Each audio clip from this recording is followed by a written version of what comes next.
नमस्कार बच्चों, आपको पिछला वीडियो याद होगा जिसमें हमने एक्सरसाइज 6.1 को स्टार्ट किया था और उस वीडियो में हमने क्वेश्चन नंबर 1, 2 और 3 कंप्लीट कर लिया था। अभी हम लोग आगे के क्वेश्चंस देखने वाले हैं, ठीक है। तो ये है आपका फोर्थ क्वेश्चन। फोर्थ क्वेश्चन में देखो टेबल नहीं दिया है ना। पहले के क्वेश्चंस में क्या होता था, वहां पे टेबल दिया रहता था, राइट। लेकिन यहाँ पे टेबल दिया ही नहीं है, बस ये इन्फॉर्मेशन दी गई है। तो सबसे पहले हम क्या करेंगे, ये जो इन्फॉर्मेशन दी गई है ना, इनको ऐसे टेबुलर फॉर्म में लिखेंगे। क्यों टेबुलर फॉर्म में लिखना जरूरी है, क्योंकि देखो जब हम सारे डेटा को एक टेबुलर फॉर्म में लिखते हैं तो वहां पे एलपीपी फॉर्मुलेट करना बड़ा ही आसान हो जाता है। हमको सब कुछ दिखाई देता है, उसमें से नंबर्स उठाते और लिखते जाते हैं, ठीक है। इसीलिए आप लोग टेबल जरूर बनाना। अगर क्वेश्चन में टेबल दिया है तो अच्छी बात है, नहीं दिया है तो आप खुद से बनाना। अब ऐसा नहीं है कि आप बिना टेबल के उसको नहीं कर सकते हो, बिना टेबल के भी उसको कर सकते हो, लेकिन वहां पे आपको परेशानी हो सकती है, ठीक है। इसीलिए मैं तो बोलूंगी कि आप टेबल जरूर बनाना। चलो देखते हैं, और ये जो इन्फॉर्मेशन दी गई है इनको हम लोग टेबुलर फॉर्म में लिखते हैं, ओके। तो यहाँ पे क्या बोला जा रहा है कि a printing company prints 2 types of magazines A and B. देखो एक प्रिंटिंग कंपनी है जो 2 टाइप के मैगजीन को क्या करती है, प्रिंट करती है, ठीक है। यहाँ पे लिखते हैं मैगजीन ए। देखो 2 टाइप के मैगजीन है, पहला है मैगजीन ए और दूसरा मैगजीन बी, ठीक है। समझ में आया इतना। अभी आगे देखिए, the company earns ₹10 and ₹15 on magazine A and B. यानी वो जो कंपनी है ये प्रिंटिंग कंपनी, वो मैगजीन ए के ऊपर कितना अर्न करती है, मतलब उसको कितना प्रॉफिट होता है, तो 10 रुपए का पर कॉपी दिया है। मतलब पर कॉपी का मतलब क्या, एक मैगजीन के ऊपर उसको 10 रुपए का प्रॉफिट होता है मैगजीन ए के ऊपर, और मैगजीन बी के ऊपर उसको प्रॉफिट कितना होता है, तो 15 रुपए का, ठीक है। तो इसको आप कहाँ पे लिखोगे, देखो यहाँ पर लिखना प्रॉफिट पर यूनिट, ऐसे करके नीचे प्रॉफिट पर यूनिट, ओके। पर कॉपी है, पर कॉपी इन रुपीज, ठीक है। तो मैगजीन ए के ऊपर उसको प्रॉफिट कितने का होता है, 10 रुपए का, तो यहाँ पर हम लिख देते हैं 10। और मैगजीन बी के ऊपर प्रॉफिट कितना होता है, 15 रुपए का, तो यहाँ पर हम लिख देते हैं 15, ठीक है। इतना क्लियर है आपको। अभी आगे पढ़ते हैं। तो आगे क्या बोला जा रहा है कि these are processed on 3 machine 1, 2 and 3। यानी ये जो दोनों मैगजीन्स है ना, ये 3 मशीन से होकर के जाते हैं, ठीक है। यहाँ पे हम मशीन्स लिख देते हैं, मशीन्स, पहला, दूसरा और ये तीसरा। जैसे आपका जो मैगजीन ए है, सबसे पहले ये वाले मशीन में जाएगा, उसके बाद ये वाले मशीन में जाएगा, फिर उसके बाद ये वाले मशीन में जाएगा, ठीक है। वैसे ही मैगजीन बी भी ये तीनों मशीन से होकर के जाएगा, ओके। अभी आगे देखिएगा, magazine A requires 2 hours on machine 1। देखो जो आपका मैगजीन ए है, इसको मशीन 1 पे कितना टाइम लग रहा है, 2 घंटे, ठीक है। 2 घंटे लगते हैं, तो यहाँ पे लिख दिया 2। और 5 घंटे लगते हैं मशीन 2 पे, ध्यान देना, ठीक है। 5 घंटे लगते हैं मैगजीन ए को मशीन 2 पे, तो यहाँ पे हम लिख देते हैं 5। उसके बाद एंड 2 आवर्स ऑन मशीन 3, और मशीन 3 पे मैगजीन ए को कितना टाइम लगता है, तो 2 घंटे लगते हैं, यहाँ पर लिख देते हैं हम 2, ठीक है। समझ में आया। ये सारी इन्फॉर्मेशन मैं कहाँ से लिख रही हूँ, तो इसी में से लिख रही हूँ, निकाल के, ठीक है। आपको भी ऐसे ही करना है। आप चाहते तो ये जो दोनों मैगजीन मैंने लिखे हैं ना, ऐसे भी करके लिख सकते थे, कोई बात नहीं है, ठीक है। मतलब देखो मशीन को ये लाइन में लिख सकते थे और मैगजीन्स को इधर लिख सकते थे, आपकी मर्जी, कैसे भी करके कर सकते हो, ठीक है। या फिर मैं जैसे कर रही हूँ ऐसे भी करोगे तो भी चलेगा, वो आपके ऊपर है कि आपको टेबल कैसा बनाना है। टेबल हम क्यों बनाते हैं, ताकि हमको एलपीपी बनाने में आसानी हो, ठीक है। चलिए देखते हैं अभी आगे क्या बोला जा रहा है कि magazine B requires 3 hours on machine 1। मतलब जो मैगजीन बी है, इसको 3 घंटे लगते हैं पहले मशीन पे। देखो मैगजीन बी को 3 घंटे लग रहे फर्स्ट मशीन पे, तो यहाँ पे लिख दिया मैंने 3, ठीक है। ये हो गया 3। फिर उसके बाद 2 घंटे लगते हैं इसको मशीन 2 पे, 2 घंटे लगते हैं मशीन 2 पे, और 6 आवर्स ऑन मशीन 3, यानी 6 घंटे लग रहे हैं इसको मशीन 3 पे, ओके। तो ये इन्फॉर्मेशन आपको दी गई है। चलिए अभी आगे देखते हैं। आगे क्या दिया गया है कि machine 1, 2 and 3 are available for 36, 50 and 60 hours per week. अब सुनिएगा, यहाँ पे कितना टाइम अवेलेबल है, टाइम अवेलेबल, ओके। देखो मशीन 1 पे कितना टाइम अवेलेबल है, 36 आवर्स, 36 घंटे। और मशीन 2 पे, मशीन 1 पे 36 घंटे, मशीन 2 पे कितना टाइम अवेलेबल है, तो 50 घंटे, यहाँ पर लिख देते 50। और मशीन 3 पे कितना टाइम अवेलेबल है, तो 60 आवर्स ही अवेलेबल है। तो ये क्या हो गया, आपके कंडीशंस हो गए। मतलब क्या, देखो जो पहला मशीन है ना, इसका आप कितने घंटे तक यूज कर सकते हो, बस 36 घंटे ही यूज कर सकते हो, क्योंकि इतना ही टाइम इसके ऊपर अवेलेबल है, इससे ज्यादा नहीं हो सकता। ठीक है, इससे कम हुआ तो चलेगा, लेकिन इससे ज्यादा नहीं होना चाहिए। तो ये एक कंडीशन हुआ। उसी तरीके से जो आपका मशीन 2 है, ये कितने घंटे अवेलेबल है, कितने घंटे अवेलेबल है, 50 घंटे, इससे ज्यादा हुआ तो नहीं चलेगा। उसी तरीके से थर्ड वन भी है, ये कितने घंटे अवेलेबल है, तो 60 घंटे ही अवेलेबल है। ठीक है, आपको जो करना है इन्हीं घंटों में करना है, इससे ज्यादा आपको टाइम नहीं दिया जाएगा। ठीक है, तो ये आपके क्या हो गए, कंडीशंस हो गए, कंस्ट्रेंट्स हो गए, इन्हीं की हेल्प से हम कंस्ट्रेंट बनाएंगे। ठीक है, और कुछ इन्फॉर्मेशन दी गई है नहीं। लास्ट में बोला है formulate LPP to maximise profit, आपको यहाँ पे एलपीपी फॉर्मुलेट करना है टू मैक्सिमाइज प्रॉफिट। ओके, तो कैसे करोगे, आधा काम तो हमने कर लिया है, बस अभी आगे हमको लिखना बाकी है। इसको आप ऐसे करके टेबल बना लीजिएगा। ठीक है, मैं तो ऐसे फ्री हैंड बना रही हूँ, लेकिन आपको स्किल से बनाना चाहिए। चलो टेबल फटाक से बना लेती हूँ। वैसे आगे का तो आपको समझ में आएगा ही क्या करना है।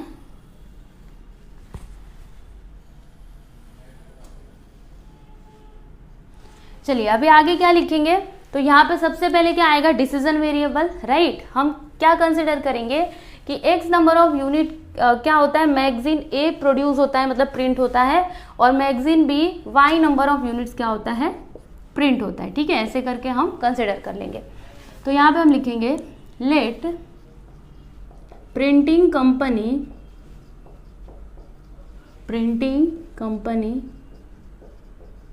Prints x units of magazine A and y units of magazine B।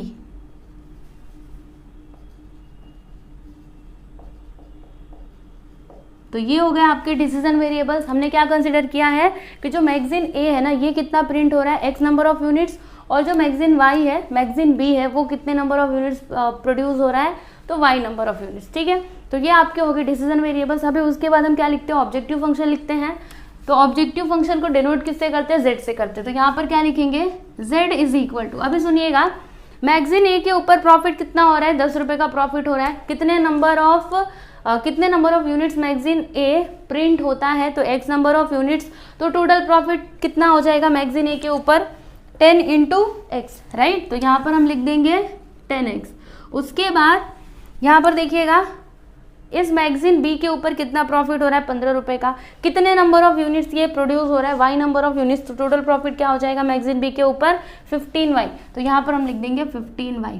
ये आपका क्या हो गया, ऑब्जेक्टिव फंक्शन। ओके, अब नेक्स्ट हम क्या लिखते हैं, ऑब्जेक्टिव फंक्शन। ओके, ये हमारा ऑब्जेक्टिव है, हमें क्या करना है, इसको मैक्सिमाइज करना है, ये प्रॉफिट को हमें क्या करना है, मैक्सिमाइज करना है। ओके, अब उसके बाद हम कंस्ट्रेंट लिखेंगे। तो कंस्ट्रेंट्स क्या क्या हो जाएंगे, कंस्ट्रेंट्स मतलब क्या, कंडीशन। तो यहाँ पे कंडीशन क्या क्या है कि मशीन 1 बस इतने घंटे अवेलेबल है, मशीन 2 बस 50 घंटे, और मशीन 3 खाली बस 60 घंटे ही अवेलेबल है, इससे ज़्यादा नहीं है। ठीक है, तो कैसे करेंगे हम, देखिएगा यहाँ पे पहला हमारा कंस्ट्रेंट क्या बनेगा, ये देखो, जो मैगजीन ए है इसको मशीन 1 पे कितना टाइम लग रहा है, 2 घंटे लग रहे हैं। ठीक है, कितने नंबर ऑफ यूनिट्स ये मैगजीन ए प्रोड्यूस हो रहा है, एक्स नंबर ऑफ यूनिट्स, तो टोटल लगने वाला टाइम क्या हो जाएगा, 2 इंटू एक्स। तो यहाँ पर हम लिख देंगे 2x। ठीक है, प्लस अब यहाँ पर देखिएगा, जो मैगजीन बी है इसको मशीन 1 पे कितना टाइम लग रहा है, 3 घंटे लग रहा है, और कितने नंबर ऑफ यूनिट्स ये प्रोड्यूस हो रहा है, वाई नंबर ऑफ यूनिट्स, तो यहाँ पे टोटल लगने वाला टाइम क्या हो जाएगा, क्या होगा, 3y। ठीक है, अब ये दोनों का टाइम मिला करके 36 घंटे से ज़्यादा होना ही नहीं चाहिए। तो इसको आप कैसे लिखोगे, 2x plus 3y is less than और इक्वल टू 36। ये हो गया आपका पहला कंस्ट्रेंट। नेक्स्ट वन ऐसे ही सेम उसी तरीके से, मैगजीन ए को मशीन 2 पे कितना टाइम लगता है, 5 घंटे। कितने number of units magazine x produce होता है, एक्स नंबर ऑफ यूनिट्स, तो यहाँ पर टोटल लगने वाला टाइम क्या हो जाएगा, 5 इंटू एक्स। तो यहाँ पर हम लिख देंगे 5x प्लस, उसी तरीके से क्या लिखोगे, 2 इंटू वाई, है ना। अब तो आपको समझ में आ रहा होगा धीरे धीरे। 5x + 2y is less than और इक्वल टू कितना घंटा होना चाहिए? 50 घंटे होने से उससे ज़्यादा नहीं हो सकता। अगर इससे कम हुआ तो भी चलेगा, इसके बराबर रहा तो भी चलेगा, लेकिन इससे 1 घंटा भी ज़्यादा नहीं हो सकता। तो क्या लिखेंगे? 5x + 2y is less than और इक्वल टू 50। ये हो गया आपका दूसरा कंस्ट्रेंट। तीसरा क्या होगा? आपको पता है क्या होगा? 2x + 6y is less than और इक्वल टू 60। लिख देते हैं हम 2x + 6y is less than और इक्वल टू 60। तो यहाँ पे आपका फोर्थ क्वेश्चन कंप्लीट हो गया। अब लास्ट में हम आंसर कैसे लिखेंगे, एलपीपी कैसे लिखेंगे? देखिए यहाँ पर हम लिखेंगे 10 LPP can be formulated LPP can be formulated is, देखो यहाँ पे प्रॉफिट है ना, तो प्रॉफिट को हम क्या करते हैं? मैक्सिमाइज करते हैं। तो यहाँ पर हम लिखेंगे maximise z is equal to, क्या है z? 10x + 15y। कंस्टेंट लिख देते हैं, यहाँ पर लिखेंगे सब्जेक्ट टू कंस्टेंट क्या क्या है? तो 2x + 3y is less than और इक्वल टू 36, फिर 5x + 2y is less than और equal to 50 and then 2x + 6y is less than और इक्वल टू 60। ओके, तो ये हो गए आपके कुछ कंडीशंस, यानी इन कंडीशंस के होते हुए हमें क्या करना है? इस z को मैक्सिमाइज करना है, यानी प्रॉफिट को मैक्सिमाइज करना है। ठीक है, हम यहाँ पे कुछ भूल रहे हैं क्या? तो हाँ, नॉन निगेटिविटी कंस्ट्रेंट कौन लिखेगा? चलिए लिख देते हैं x इज ग्रेटर देन और equal to 0 and y is greater than और इक्वल टू 0। अब आपका फोर्थ क्वेश्चन कंप्लीट हुआ। देख सकते हो आप इसका सॉल्यूशन। यहाँ पर देखिएगा, ये है आपका क्वेश्चन नंबर 5। तो इसमें कुछ इन्फॉर्मेशन दी गई है जिनकी हेल्प से हमको क्या करना है? एलपीपी फॉर्मुलेट करना है। तो सबसे पहला काम हम क्या करेंगे? ये सारी इन्फॉर्मेशन को टेबुलर फॉर्म में लिखेंगे। ठीक है, तो चलिए लिखते हैं। टेबल बनाना तो आपने सीख ही लिया होगा। चलो पढ़ते हैं। A manufacturer produces bulbs and tubes, यानी एक मैन्युफैक्चरर है जो क्या करता है?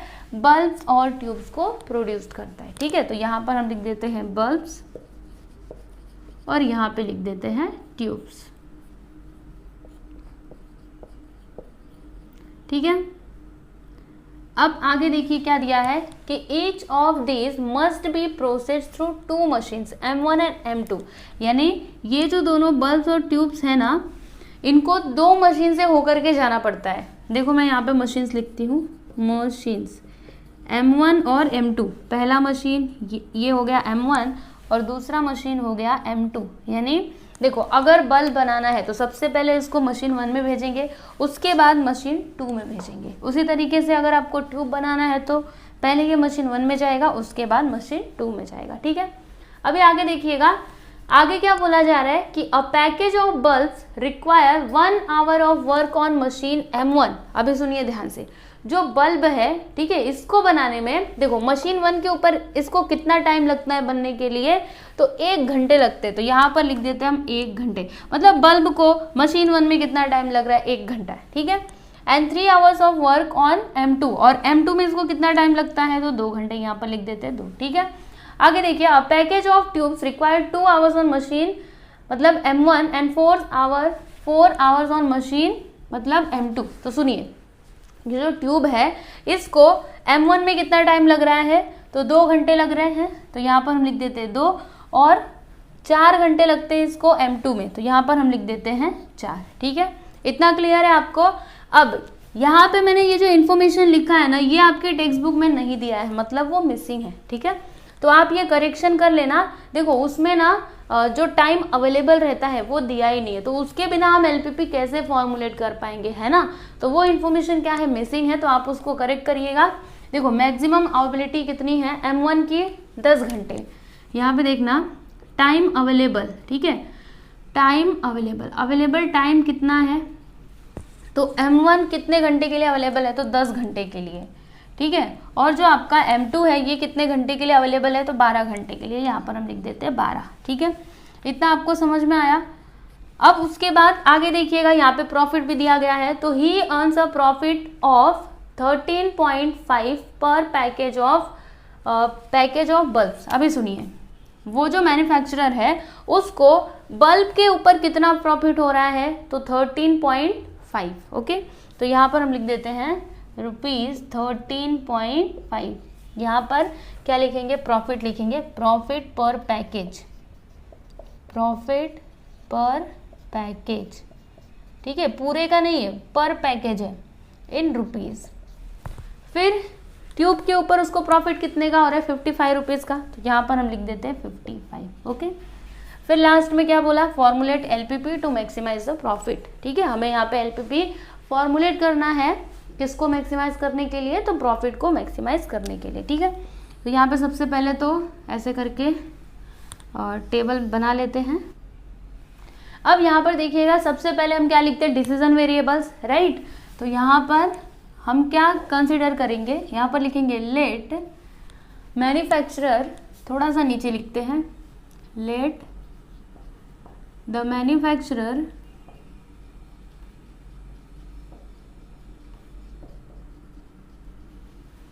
Produce X packages of bulbs and Y packages of tubes। Okay, तो ये हमारे क्या हो गए, डिसीजन वेरिएबल्स। यहाँ पे हम लिख देते हैं x और ये हो गया y। ठीक है, अभी हम लोग क्या लिखेंगे, ऑब्जेक्टिव फंक्शन। ओके, तो ऑब्जेक्टिव फंक्शन को हम डिनोट करते हैं z से। ठीक है, तो यहाँ पे प्रॉफिट कितने का हो रहा है, देखो बल्ब के ऊपर कितना प्रॉफिट हो रहा है, इतने रुपए का हो रहा है। ठीक है, तो यहाँ पे कितने number of packages bulb produce हो रहे हैं, तो x नंबर ऑफ, है ना, x पैकेजेस। तो यहाँ पे टोटल प्रॉफिट क्या हो जाएगा ऑन बल्ब, 13.5 इंटू एक्स। तो यहाँ पर हम लिख देते हैं 13.5 इंटू एक्स। उसी तरीके से इसका भी होगा, यहाँ पे देखो प्रॉफिट कितने का हो रहा है, तो 55, और ये कितने पैकेजेस है, y, मतलब 55y। ठीक है, तो ये हमारा क्या हो गया, ऑब्जेक्टिव फंक्शन। ये क्या है, ऑब्जेक्टिव फंक्शन। अब नेक्स्ट हम क्या लिखेंगे, ऑब्जेक्टिव फंक्शन तो हो गया, अभी कंस्ट्रेंट्स लिखेंगे। तो यहाँ पे कुछ कंडीशंस दी गई हैं, देखो ये कंडीशन, कितना टाइम अवेलेबल है, टाइम अवेलेबल। तो देखो M1 कितने घंटे के लिए अवेलेबल है, बस 10 घंटे के लिए। M2 कितने घंटे के लिए अवेलेबल है, खाली 12 घंटे के लिए। ठीक है, तो ये हमारे क्या हो गए, कंस्टेंट हो गए। यानी हमको जो करना है, देखो मशीन 1 पे जो कुछ भी करना है वो हमको 10 घंटे में ही करना पड़ेगा, मशीन 2 पे हमको जो कुछ भी करना है वो 12 घंटे में ही करना होगा। तो ये क्या हो गया, कंडीशन हो गया। तो यहाँ पर हम लिखते हैं कंस्टेंट्स,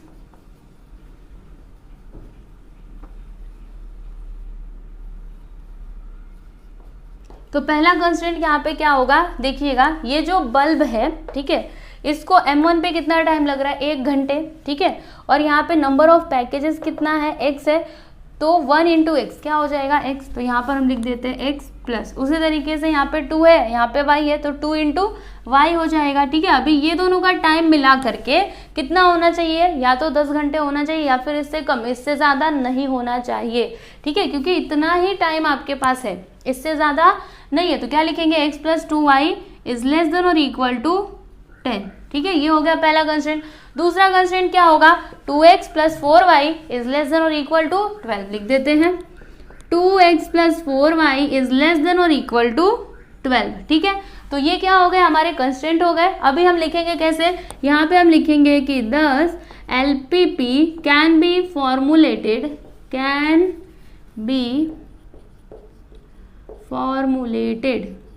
बी फॉर्मुलेटेड इज, लिख दीजिए यहाँ पे, ये क्या है आपका प्रॉफिट है ना, तो प्रॉफिट को हम क्या करते हैं, मैक्सिमाइज करते हैं, हमेशा ध्यान में रखना, मैक्सिमाइज, z को मैक्सिमाइज करना है, क्या है z, 13.5x प्लस 55y। ठीक है, सब्जेक्ट टू कंस्टेंट्स क्या क्या है, इन बाधाओं के होते हुए, मतलब इन कंडीशंस के होते हुए हमें क्या करना है, प्रॉफिट को मैक्सिमाइज करना है। ठीक है, तो maximize z, subject to constant लिखते हैं x plus 2y is less than और equal to 10 and 2x plus 4y is less than और इक्वल टू 12। उसके बाद क्या आता है, non negativity constant, x is greater than और equal to 0 and y is greater than और equal to 0। ठीक है, तो यहाँ पे आपका क्वेश्चन नंबर 5 भी कंप्लीट हुआ। ठीक है, तो यहाँ पर ये वाला डेटा मिसिंग था, इसको आप नोट करके रखना या फिर अपनी टेक्स्ट बुक में लिख लीजिएगा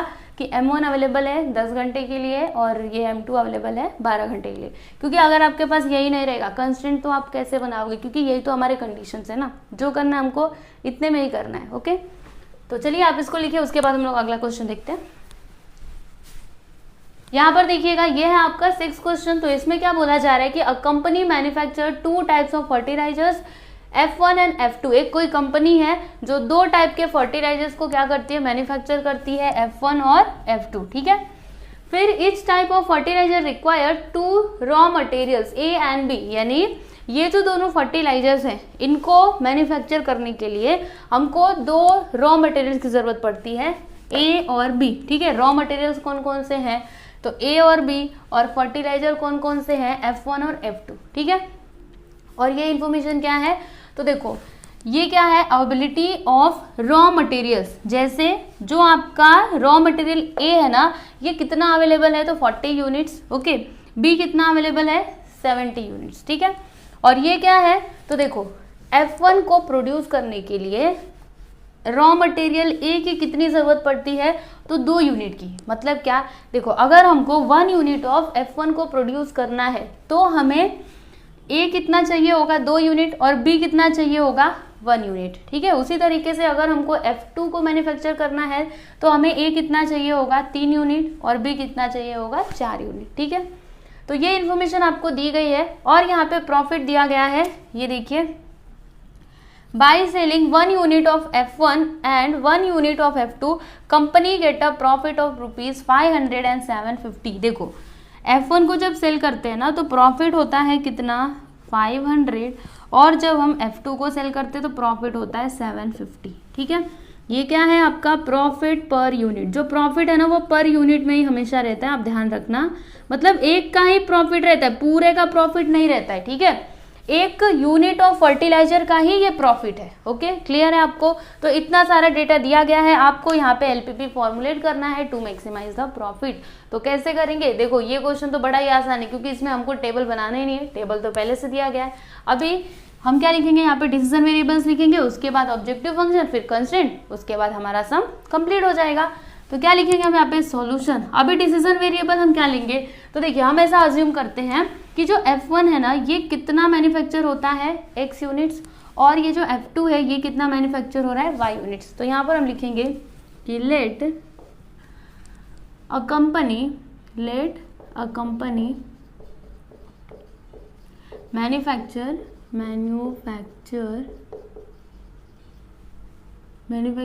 X units of F1 and Y units of F2। ठीक है, ये हमने अज्यूम कर लिया। ये हो गए हमारे डिसीजन वेरिएबल्स। अभी नेक्स्ट हम क्या लिखेंगे, ऑब्जेक्टिव फंक्शन लिखेंगे। ठीक है, तो यहाँ पर हम लिखेंगे मतलब टोटल प्रॉफिट, है ना, क्योंकि यहाँ पे प्रॉफिट की बात की जा रही है। अगर कॉस्ट की बात की जाती तो हम यहाँ पे टोटल कॉस्ट लिखते। ठीक है, तो यहाँ पर हम क्या लिखेंगे, टोटल प्रॉफिट। ओके, इससे पहले के क्वेश्चन में शायद से मैंने नहीं लिखा था, तो आप प्लीज़ उसको करेक्शन करना।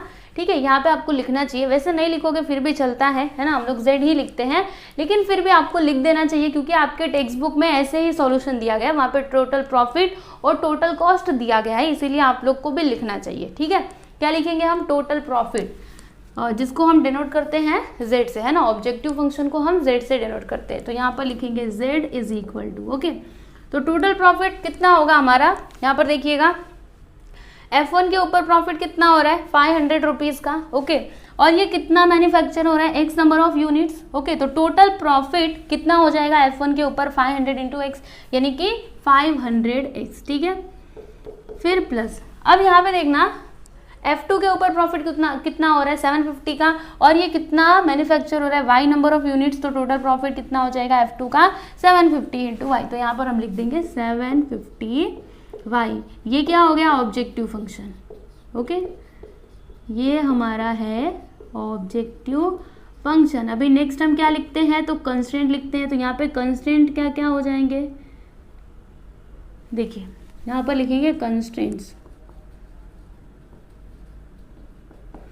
तो यहाँ पे कंस्ट्रेंट क्या है, देखो ये जो आपका रॉ मटेरियल ए है ये कितना अवेलेबल है, 40 ही अवेलेबल है, इससे ज़्यादा नहीं है, 40 यूनिट्स ओनली। ओके, उसी तरीके से बी कितना अवेलेबल है, 70 यूनिट्स अवेलेबल है, इससे ज़्यादा नहीं है। तो आप लिखोगे कैसे, देखिए यहाँ पर ये जो F1 है इसको अगर हमें क्या करना है, मैन्युफैक्चर करना है, तो हमें ए रॉ मटेरियल कितना चाहिए होगा, 2 यूनिट, राइट। अभी ये कितने नंबर ऑफ यूनिट्स मैन्युफैक्चर हो रहा है, x नंबर ऑफ यूनिट्स, तो टोटल रिक्वायरमेंट ऑफ ए कितना होगा, 2 × x। तो यहाँ पर हम लिख देते हैं 2x प्लस, उसी तरीके से यहाँ पर देखिएगा F2, ठीक है। F2 को मतलब F2 को जब हम मैन्युफैक्चर कर रहे हैं तो हमें ए कितना चाहिए होगा, 3 यूनिट चाहिए होगा, और ये कितना मैन्युफैक्चर हो रहा है, y नंबर ऑफ यूनिट्स। तो टोटल रिक्वायरमेंट ऑफ ए कितना होगा फॉर F2, 3 × y। तो यहाँ पर हम लिख देंगे 3y, ठीक है। मैक्सिमम अवेलेबिलिटी कितनी है, 40। तो कैसे लिखेंगे, 2x + 3y is less than और इक्वल टू 40। ओके, नेक्स्ट यहाँ पर देखना, ये जो F1 है इसको ये जो B है दूसरा वाला टाइप का रॉ मटेरियल कितनी ज़रूरत पड़ती है इसकी, तो 1 यूनिट की।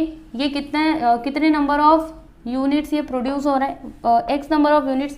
तो यहाँ पे total requirement of B for F1 कितना हो जाएगा, x × 1 मतलब कि x होगा, ठीक है। उसी तरीके से यहाँ पे भी 4 और y, 4 × y, okay, is less than और इक्वल टू मैक्सिमम अवेलेबिलिटी कितनी है, 70। तो यहाँ पर हम लिख देंगे 70। ये क्या हो गया, हमारे कंस्टेंट्स हो गए। तो अभी लास्ट में आप लिख दीजिए, क्या लिखेंगे, 10 LPP can be formulated as, सबसे पहले क्या लिखते हैं हम, ऑब्जेक्टिव फंक्शन लिखते हैं, राइट। तो यहाँ पर ऑब्जेक्टिव फंक्शन क्या हो जाएगा, देखिए z है ना, इसे हमें क्या करना है, मैक्सिमाइज, क्योंकि ये क्या है, टोटल प्रॉफिट। देखो जब भी प्रॉफिट रहता है तो मैक्सिमाइज लिखना, कॉस्ट रहता है तो मिनिमाइज। ओके, मैं बार बार कहती हूँ ताकि आपको याद हो जाए। तो यहाँ पर लिखेंगे मैक्सिमाइज, किसको मैक्सिमाइज करना है, z को, यानी टोटल प्रॉफिट को।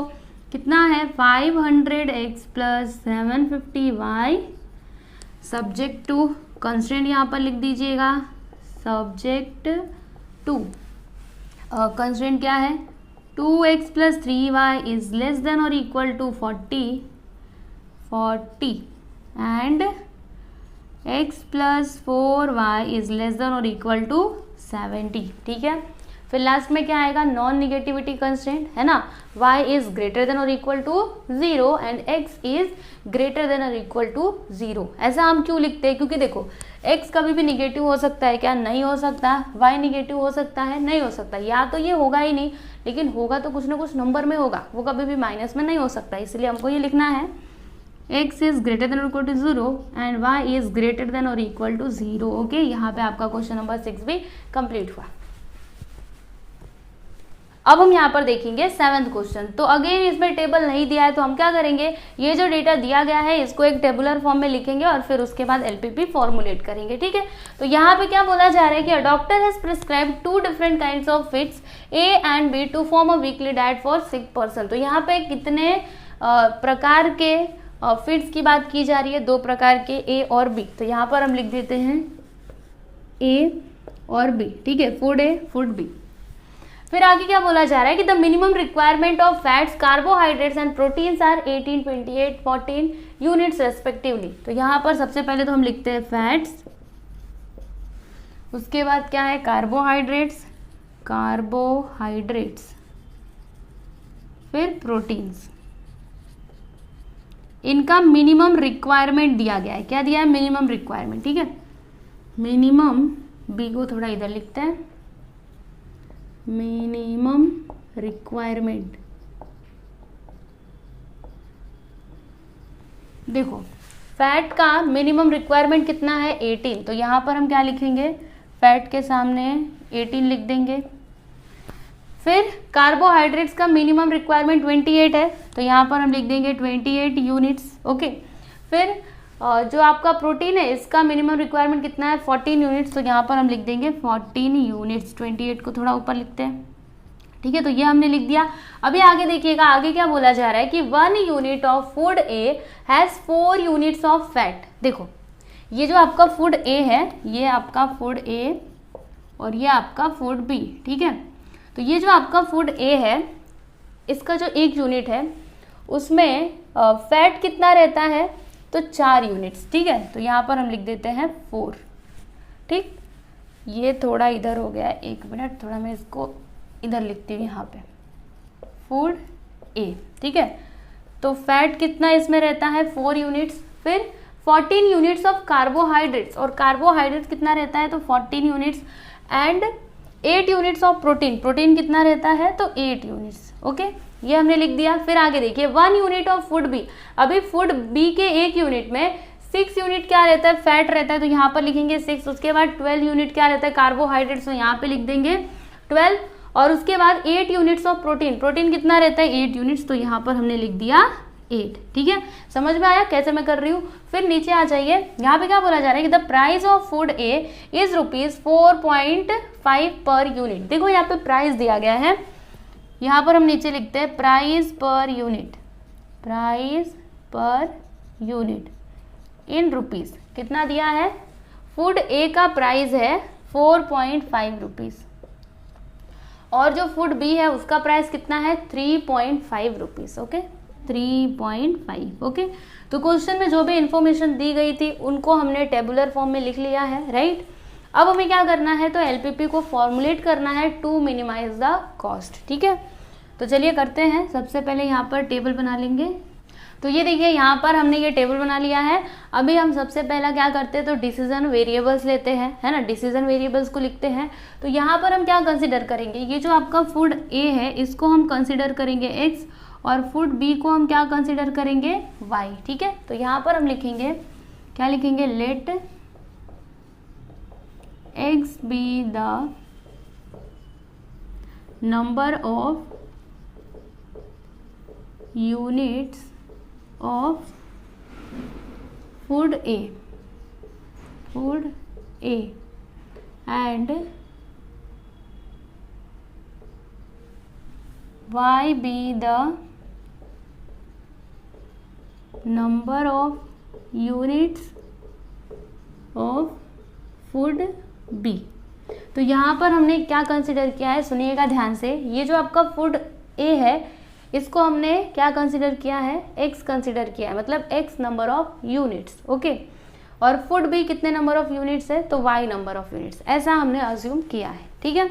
अब उसके बाद हम क्या लिखते हैं, तो ऑब्जेक्टिव फंक्शन। यहाँ पे किसकी बात की जा रही है, कॉस्ट की बात की जा रही है। तो यहाँ पर देखो टोटल कॉस्ट कितना होगा, टोटल कॉस्ट यहाँ पर लिखेंगे z, ठीक है। इसको हम डिनोट करते हैं z से। तो सुनिएगा, ये जो आपका फूड ए है इसका प्राइस कितना है, प्राइस पर यूनिट, यानी 1 यूनिट का प्राइस, ओके। 1 यूनिट का प्राइस कितना है, 4.5 रुपीज़। तो x यूनिट का प्राइस कितना हो जाएगा, कितना होगा, 4.5 इंटू एक्स, राइट। तो यहाँ पर हम लिखेंगे 4.5 इंटू एक्स। ये क्या हो गया आपका टोटल कॉस्ट ऑफ फूड ए, ठीक है। उसके बाद जो आपका फूड बी है ये कितने नंबर ऑफ यूनिट्स है, y, और इसका प्राइस कितना है पर यूनिट 3.5। तो टोटल कॉस्ट कितना हो जाएगा फूड बी का, 3.5 इंटू वाई। तो यहाँ पर हम लिख देंगे 3.5 इंटू वाई। ये क्या हो गया आपका ऑब्जेक्टिव फंक्शन,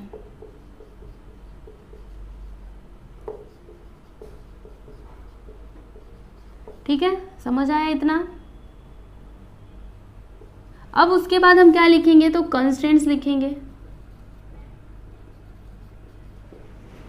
तो यहाँ पे कंस्ट्रेंट्स क्या होंगे, सुनिएगा ध्यान से। ये जो आपका फैट है ना, फैट, इसका मिनिमम रिक्वायरमेंट कितना है, 18। मतलब क्या, वो जो बीमार आदमी है उसको फैट कितना मिलना चाहिए, तो मिनिमम 18 मिलना ही चाहिए, इससे कम नहीं चलेगा, ठीक है। मिनिमम मतलब क्या, कम से कम 18, अगर इससे ज़्यादा हुआ तो भी चलेगा, लेकिन इससे कम नहीं होना चाहिए, ठीक है। तो इसको हम कैसे लिखेंगे, देखिए जो आपका फूड ए है इसमें कितना फैट है, 4 यूनिट फैट है, और ये कितने यूनिट फूड ए है, तो x number of units, okay. तो यहाँ पे टोटल फैट कितना हो जाएगा, 4x हो जाएगा, राइट। तो यहाँ पर हम लिख देंगे 4x। उसी तरीके से यहाँ पर देखिए ये जो आपका फूड बी है ये कितने नंबर ऑफ यूनिट्स है y, इसमें फैट कितना रहता है 6 यूनिट्स, तो यहाँ पे टोटल फैट कितना हो जाएगा in food B 6 into Y, तो यहाँ पर हम लिख देते हैं 6y। अभी ये दोनों का मिला करके फैट कितना होना चाहिए, तो 18 होना ही चाहिए, इससे कम रहा तो नहीं चलेगा। तो कैसे लिखोगे 4x plus 6y is greater than और इक्वल टू 18, ठीक है, समझ आया ये। अभी अगला देखिएगा, जैसे हमने ये वाला कंस्टेंट लिखा उसी तरीके से ये भी होगा 14 इंटू एक्स। देखो पहला वाला आप समझ गए ना, तो फिर आगे वाला खुद से ही कर लिया करो। 14 into X plus 12 into Y plus 12 into Y is greater than और इक्वल टू कितना होना चाहिए 28, ठीक है। उसी तरीके से ये भी होगा 8x plus 8y, 8x plus 8y is greater than और इक्वल टू क्या है 14, तो यहाँ पर लिख देते हैं 14। समझ में आया आपको, तो ये हो गए आपके कंस्ट्रेंट्स। तो फाइनली आप LPP लिख दीजिए, यहाँ पर लिखेंगे कि 10 LPP can be formulated as, सबसे पहले हम क्या लिखते हैं ऑब्जेक्टिव फंक्शन, ठीक है। तो यहाँ पे किसकी बात की जा रही है कॉस्ट की, तो कॉस्ट हम क्या करते हैं मिनिमाइज करते हैं, तो यहाँ पर क्या लिखेंगे मिनिमाइज z, टोटल कॉस्ट कितना है 4.5x plus 3.5y, subject to constraint कौन कौन से हैं, सब्जेक्ट टू, तो यहाँ पे ये है आपका पहला constant 4x plus 6y is greater than और इक्वल टू 18, फिर 14x plus 12y is greater than और equal to 28 and 8x plus 8y is greater than और इक्वल टू 14। अब लास्ट में क्या आता है नॉन निगेटिविटी कंस्टेंट, ठीक है। तो क्या ये निगेटिव हो सकता है, x मतलब क्या number of units of food a, तो वो निगेटिव हो सकता है नहीं, वैसे ही फूड बी भी निगेटिव हो सकता है क्या नहीं, तो यहाँ पे क्या लिखोगे x इज ग्रेटर देन और equal to 0 and y is greater than और इक्वल टू 0। यहाँ पे आपका क्वेश्चन नंबर 7 कंप्लीट होता है। यहाँ पर देखिएगा ये है आपका 8th क्वेश्चन। तो इसमें क्या बोला जा रहा है कि if John drives a car at a speed of 60 kilometre per hour he has to spend ₹5 per kilometre on petrol, यानी अगर जॉन कार को ड्राइव करता है eight a speed of 60 kilometre per hour, तो फिर उसको पेट्रोल के ऊपर कितना खर्चा करना पड़ता है, तो ₹5 पर किलोमीटर उसको पेट्रोल के ऊपर खर्चा करना पड़ता है, ठीक है। अब वही अगर वो अपनी स्पीड को क्या करता है बढ़ा देता है 60 से 90 कर देता है, तब जो उसका कॉस्ट है पेट्रोल का वो कितना हो जाता है ₹8 पर किलोमीटर हो जाता है, ठीक है। तो ये इन्फॉर्मेशन आपको दी गई है। अभी आगे क्या है he has ₹600 to spend on petrol, यानी पेट्रोल पे खर्चा करने के लिए उसके पास बस 600 रुपये ही है, उससे ज़्यादा नहीं है, ठीक है।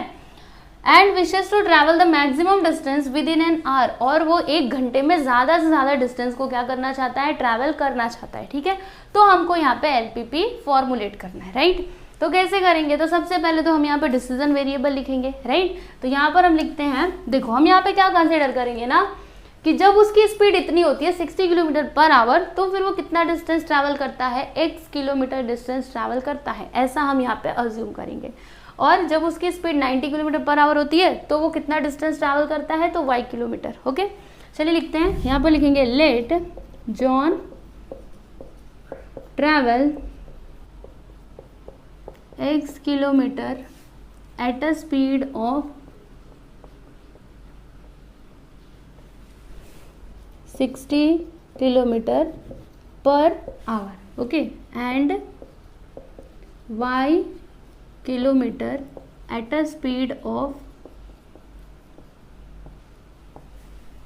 90 किलोमीटर पर आवर। तो यहाँ पे हमने क्या अज्यूम किया है, देखिए जब उसकी स्पीड होती है इतनी तो वो कितना डिस्टेंस ट्रैवल करता है x किलोमीटर, जब उसकी स्पीड होती है इतनी तो वो कितना डिस्टेंस ट्रैवल करता है y किलोमीटर, ठीक है। इतना क्लियर है आपको। अब आगे देखिएगा, यहाँ पर सबसे पहले तो हमने स्पीड का फॉर्मूला लिखेंगे। स्पीड का फॉर्मूला आपको पता है क्या, स्पीड का फॉर्मूला क्या होता है, speed is equal to distance upon time, distance upon time. तो और टाइम का फॉर्मूला क्या हो जाएगा, देखिए अगर हमको टाइम निकालना है तो उसका फॉर्मूला क्या हो जाएगा, टाइम इधर आ जाएगा, स्पीड इधर, तो क्या हो जाएगा, time is equal to distance upon speed. ठीक है, तो यहाँ पर हमको यही वाला फॉर्मूला काम आएगा जो आपने साइंस में पढ़ा था। तो देखिएगा यहाँ पे स्पीड कितना है, स्पीड अगर उसका 60 किलोमीटर पर आवर होता है तो वो कितना डिस्टेंस ट्रैवल करता है, x। तो लगने वाला टाइम कितना होगा इतने डिस्टेंस को कवर करने के लिए, तो देखिए यहाँ पर हम लिखेंगे टाइम मतलब t is equal to distance कितना, x kilometre at a speed of 60 kilometre per hour. ठीक है, तो ये हो गया। उसके बाद उसी तरीके से अगला वाला भी करेंगे। तो देखो जब उसकी स्पीड इतनी होती है तो इतना डिस्टेंस ट्रैवल करता है, तो यहाँ पे लगने वाला टाइम क्या हो जाएगा, t is equal to Y upon at a speed of 90 kilometre per hour. ठीक है, तो ये हमने लिख दिया, देयरफॉर आप ऐसे करके लिख दीजिएगा। अब उसके बाद हम क्या करेंगे, तो यहाँ पर हम ऑब्जेक्टिव फंक्शन लिखेंगे। डिसीजन वेरिएबल तो यहाँ पे हो गया है, और ये दोनों मैंने क्यों लिखा है, क्योंकि अभी इसकी ज़रूरत हमको आगे पड़ेगी। ठीक है, इसीलिए मैंने इसको लिखा है। ठीक, अब यहाँ पे देखो हम लोग क्या लिखेंगे, ऑब्जेक्टिव फंक्शन लिखेंगे। तो यहाँ पर हमारा ऑब्जेक्टिव क्या होगा, डिस्टेंस को क्या करना, मैक्सिमाइज करना। यहाँ पे क्या बोला जा रहा है, देखो वो क्या चाहता है कि वो ना 1 घंटे में ज़्यादा से ज़्यादा डिस्टेंस को ट्रैवल करे। ओके, ज़्यादा से ज़्यादा डिस्टेंस को ट्रैवल करे, मतलब हमारा ऑब्जेक्टिव क्या होगा, यहाँ पे मेन ऑब्जेक्टिव क्या होगा, डिस्टेंस को मैक्सिमाइज करना। ओके, तो आपका ऑब्जेक्टिव फंक्शन क्या हो जाएगा, देखिए यहाँ पर लिखेंगे टोटल डिस्टेंस, इसको हम डिनोट करते हैं z से। ठीक है, तो देखो डिस्टेंस कितना है, ये देखो ये तो डिस्टेंस है ना, x किलोमीटर क्या है, डिस्टेंस है, तो ये एक डिस्टेंस हो गया, प्लस y किलोमीटर ये भी डिस्टेंस है, तो x प्लस वाई, इसे हमें क्या करना है, मैक्सिमाइज करना है। ठीक, अब उसके बाद हम क्या लिखेंगे, कंस्टेंट लिखेंगे। तो कंस्टेंट आपको पता है कैसे लिखा जाता है, बताती हूँ। ये सम थोड़ा सा मतलब जो हमने पिछले सम्स किए ना उनसे थोड़ा सा अलग है, लेकिन कुछ भी हार्ड नहीं है। देखो यहाँ पे अलग चीज़ क्या आई है, बस ये, राइट, और इसमें बहुत ही थोड़ी सी इन्फॉर्मेशन दी गई है। पहले के क्वेश्चन में कितना ज़्यादा इन्फॉर्मेशन दिया रहता था, यहाँ पे तो बड़ा छोटा सा ही इन्फॉर्मेशन दिया गया। देखो ये सम कितना छोटा है ना, ये सम छोटा है, इसका सॉल्यूशन बड़ा है। तो यहाँ पे कंस्टेंट क्या होंगे, देखो उसके पास कितने रुपए हैं पेट्रोल के ऊपर खर्चा करने के लिए, तो बस 600 रुपये ही है। मतलब क्या, देखो इतने डिस्टेंस को ट्रैवल करने में उसको जो पैसे लग रहे हैं पेट्रोल के ऊपर, और फिर इतने डिस्टेंस को ट्रैवल करने में जो पैसे लग रहे हैं पेट्रोल के ऊपर, वो दोनों मिला करके कितना होना चाहिए, 600 ही होना चाहिए, उससे ज़्यादा नहीं होना चाहिए। तो ये आपका क्या एक कंडीशन ही है ना, तो कैसे लिखेंगे हम वो आप समझना। देखो जब उसकी स्पीड होती है 60 किलोमीटर पर आवर, तो वो पेट्रोल के ऊपर कितना खर्चा करता है, 5 रुपये पर किलोमीटर। उसने कितना डिस्टेंस ट्रैवल किया eight a speed of this, तो x किलोमीटर डिस्टेंस को ट्रैवल किया है, तो लगने वाला मतलब टोटल कॉस्ट क्या हो जाएगा पेट्रोल के ऊपर का, 5 इंटू एक्स, 5 रुपये पर किलोमीटर, और x किलोमीटर डिस्टेंस को ट्रैवल किया, तो टोटल कॉस्ट ऑफ पेट्रोल कितना हो जाएगा, 5 इंटू एक्स। तो यहाँ पर हम लिख देंगे 5 इंटू एक्स। ठीक है, समझ आया। उसी तरीके से आगे भी देखिएगा, जब उसकी स्पीड होती है 90 किलोमीटर पर आवर, तो कितना डिस्टेंस ट्रैवल करता है, y किलोमीटर। अब इस स्पीड से जब वो ट्रैवल करता है तो उसका पेट्रोल का कॉस्ट कितना होता है, 8 रुपये पर किलोमीटर। ठीक है, 8 रुपये पर किलोमीटर, डिस्टेंस कितना ट्रैवल किया, y किलोमीटर, तो टोटल कॉस्ट ऑफ पेट्रोल क्या हो जाएगा, 8 इंटू वाई। तो यहाँ पर हम लिख देंगे 8y। ठीक है, अब ये दोनों मिला करके 600 से ज़्यादा नहीं होना चाहिए। 600 हुआ तो भी चलेगा, उससे कम रहा तो भी चलेगा, लेकिन 600 से ज़्यादा नहीं होना चाहिए, क्योंकि उसके पास पैसे ही नहीं है, बस 600 ही है। तो कैसे लिखोगे, 5x plus 8y is less than और इक्वल टू 600। ये हो गया आपका पहला कंस्ट्रेंट। अब दूसरा कंस्ट्रेंट क्या बनेगा, तो देखिए वो ना 1 घंटे में ज़्यादा से ज़्यादा डिस्टेंस को ट्रैवल करना चाहता है। ठीक है, तो देखिए कैसे लिखेंगे हम, यहाँ पे लगने वाला टाइम कितना है, x अपॉन 60 प्लस यहाँ पे लगने वाला टाइम कितना है, y अपॉन 90। इसको आप थोड़ा सा समझना। देखो जब उसकी स्पीड इतनी होती है, ठीक है, तब इतना डिस्टेंस ट्रैवल करने में उसको टाइम कितना लगता है, तो x अपॉन 60। ठीक है, और जब उसकी स्पीड होती है 90 किलोमीटर पर आवर, तो उसको y किलोमीटर डिस्टेंस ट्रैवल करने में टाइम कितना लगता है, तो y अपॉन 90। अभी दोनों का टाइम मिला करके 1 घंटे से ज़्यादा नहीं होना चाहिए, ज़्यादा से ज़्यादा 1 घंटा, मतलब उसके आगे नहीं जाना चाहिए, उसके पीछे ना तो भी चलेगा। तो कैसे लिखोगे, x/60 plus y/90 is less than और इक्वल टू 1। ओके, तो ये हो गया आपका दूसरा कंस्ट्रेंट, और कुछ नहीं, बस इतना ही। अभी लिख दीजिए यहाँ पर, क्या लिखेंगे हम यहाँ पे कि 10 LPP can be formulated as, देखिए हमें क्या करना है, डिस्टेंस को मैक्सिमाइज करना है ना, तो यहां पर हम लिखेंगे मैक्सिमाइज। z क्या है, x प्लस वाई। फिर कंस्ट्रेंट यहां पे लिखते हैं सब्जेक्ट टू। तो पहला कंस्ट्रेंट ये हो जाएगा 5x plus 8y is less than और equal to 600 and x/60 plus y/90 is less than और इक्वल टू 1। फिर लास्ट में क्या आता है, नॉन निगेटिविटी कंस्ट्रेंट। आपको पता है कैसे लिखते हैं, x इज ग्रेटर देन और equal to 0 and y is greater than और इक्वल टू 0। ओके, तो इस तरीके से आपका क्वेश्चन नंबर 8 भी कंप्लीट हुआ। अभी इसके बाद एक ही क्वेश्चन बचा हुआ है, क्वेश्चन नंबर 9, तो इसको आप लिख लीजिए, उसके बाद मैं आपको क्वेश्चन नंबर 9 भी बता देती हूँ। ठीक है, और यहाँ पे आप आवर्स लिख लीजिएगा ऐसे करके, आवर्स और ये आवर्स। ठीक है, यहाँ पर देखिए ये आपका 9th क्वेश्चन है। तो इसमें क्या बोला जा रहा है कि the company makes concrete bricks made up of cement and sand, यानी एक कंपनी है जो क्या करती है, कॉन्क्रीट ब्रिक्स बनाती है, जो किसका बनता है, सीमेंट और सैंड का बनता है। ठीक है, फिर यहाँ पे एक कंडीशन दिया है कि the weight of a concrete brick has to be at least 5 kg, यानी जो कॉन्क्रीट ब्रिक है ना उसका वेट कितना होना चाहिए, तो 5 kg ही होना चाहिए, कम से कम 5 kg होना चाहिए। ठीक है, इससे कम नहीं चलेगा, अगर इससे ज़्यादा हुआ तो चलेगा, लेकिन इससे कम नहीं होना चाहिए, क्योंकि कम से कम क्या है, 5 kg है। आगे देखिए, सीमेंट का कॉस्ट कितना दिया है पर केजी 20 रुपीज़, और सैंड का कॉस्ट कितना है पर केजी 6 रुपीज़ है। फिर strength consideration dictate that a concrete brick should contain minimum 4 kg of cement and not more that 2 kg of sand. अभी इसको सुनिएगा, यहाँ पे एक कंडीशन दिया गया है कि वो जो आपका कॉन्क्रीट ब्रिक है ना उसमें सीमेंट कितना होना चाहिए, तो 4 kg कम से कम तो होना ही चाहिए। ठीक है, मिनिमम 4 kg सीमेंट उसमें होना ही चाहिए and not more that 2 kg, मतलब और 2 kg से ज़्यादा नहीं होना चाहिए। सुनिए, कंडीशन है यहाँ पे कि जो सीमेंट है वो कितना होना चाहिए कॉन्क्रीट ब्रिक में, तो 4 kg तो होना ही चाहिए, कम से कम इतना होना चाहिए। ठीक है, और 2 किलो से ज़्यादा नहीं होना चाहिए क्या, सैंड। ओके, तो ये कंडीशन यहाँ पे दिया गया है। तो हमको क्या करना है, formulate LPP for the cost to be minimum, यानी हमको यहाँ पे LPP फॉर्मुलेट करना है टू मिनिमाइज द कॉस्ट। तो कैसे करेंगे, सबसे पहले तो हम यहाँ पे डिसीजन वेरिएबल लेंगे, तो यहाँ पर हम लिखेंगे let x kg of cement and y kg of sand be required. ठीक है, हमने यहाँ पे क्या कंसिडर किया है कि सीमेंट कितना लगता है, तो x kg, और जो सैंड है वो कितना लगता है, तो y kg। ठीक है, इतना समझ में आया।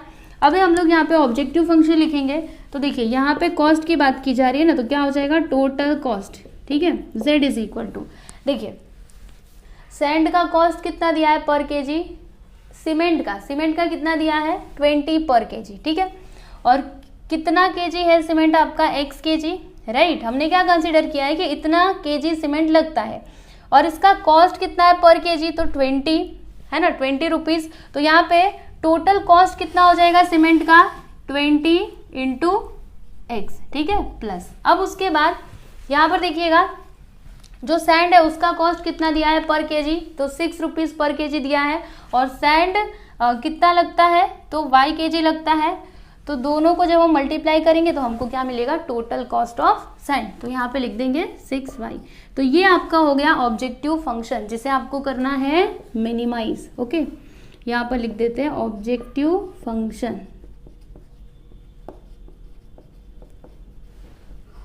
अभी हम क्या करेंगे, तो कंस्ट्रेंट लिखेंगे। तो यहाँ पर लिखते हैं कंस्ट्रेंट्स। अभी देखिएगा कौन कौन से कंडीशंस यहाँ पे दिए गए हैं। तो सबसे पहला कंडीशन क्या था, the weight of a concrete brick has to be at least 5 kg, यानी जो कॉन्क्रीट ब्रिक है उसका वेट कितना होना चाहिए, कम से कम 5 kg होना चाहिए। तो कैसे लिखेंगे हम, देखिए जो आपका सीमेंट है वो कितना kg है, x kg है, राइट। तो यहाँ पर हम क्या लिखेंगे, x प्लस, अब सैंड कितना है तो y kg, तो यहाँ पर हम लिखेंगे y, ठीक है। तो अभी ये दोनों मिला करके 5 किलो होना चाहिए, कम से कम इतना होना चाहिए, अगर इससे ज़्यादा हुआ तो भी चलेगा। तो कैसे लिखेंगे हम, x plus Y is greater than और इक्वल टू 5। ओके, ये आपका हो गया पहला कंस्ट्रेंट। उसके बाद यहाँ पे दूसरा कंस्ट्रेंट क्या होगा, तो यहाँ पे क्या बोला गया था कि concrete brick should contain minimum 4 kg of cement. Cement कितना होना चाहिए, 4 kg तो होना ही चाहिए। तो सीमेंट मतलब x मिनिमम, मिनिमम मतलब क्या, कम से कम 4 किलो होना चाहिए, उससे ज़्यादा हुआ तो भी चलेगा। तो कैसे लिखेंगे, x इज ग्रेटर देन और इक्वल टू 4। ओके, इतना समझ में आया। फिर आगे क्या है, and not more that 2 kg of sand, और जो आपका सैंड है वो 2 किलो से ज़्यादा नहीं होना चाहिए, कम हुआ तो चलेगा, ठीक है। तो क्या लिखेंगे, सैंड मतलब y, तो यहाँ पर लिखेंगे y इज लेस देन और इक्वल टू 2, ठीक है।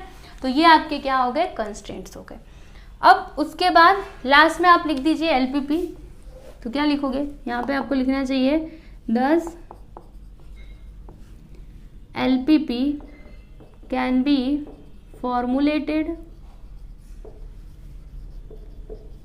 एज, सबसे पहले हम लोग तो क्या लिखेंगे, ऑब्जेक्टिव फंक्शन क्या है, z is equal to 20x plus 6y, जिसे हमें क्या करना है, मिनिमाइज करना है, राइट। तो यहाँ पे मिनिमाइज भी लिखना चाहिए, देखिए यहाँ पर लिखेंगे minimise, z is equal to 20x plus 6y, ठीक है। अभी कंस्ट्रेंट्स लिख देते, तो यहाँ पर लिखेंगे सब्जेक्ट टू द कंस्ट्रेंट, पहला x plus Y is greater than और इक्वल टू 5, फिर x इज ग्रेटर देन और इक्वल टू 4 और y इज लेस देन और इक्वल टू 2, ठीक है। ये हमने लिख दिया। और लास्ट में क्या आता है, नॉन निगेटिविटी कंस्ट्रेंट। तो यहाँ पे क्या लिखेंगे, x इज ग्रेटर देन और equal to 0 and y is greater than और इक्वल टू 0, ठीक है। तो ये है आपका कंप्लीट सॉल्यूशन। यहाँ पे आपका 9th क्वेश्चन भी कंप्लीट हुआ और इसी के साथ ही हमने एक्सरसाइज 6.1 पूरा कंप्लीट कर लिया है। ईच एंड एवरी क्वेश्चन मैंने आपको सॉल्व करके दिए हैं, ठीक है। तो आप लोग अच्छे से प्रैक्टिस करो और समझने की कोशिश करो, ठीक है। अब जो हमारा नेक्स्ट वीडियो होगा उसमें हम लोग एक्सरसाइज 6.2 को सॉल्व करेंगे। तो चलिए अभी हम नेक्स्ट वीडियो में मिलते हैं। धन्यवाद।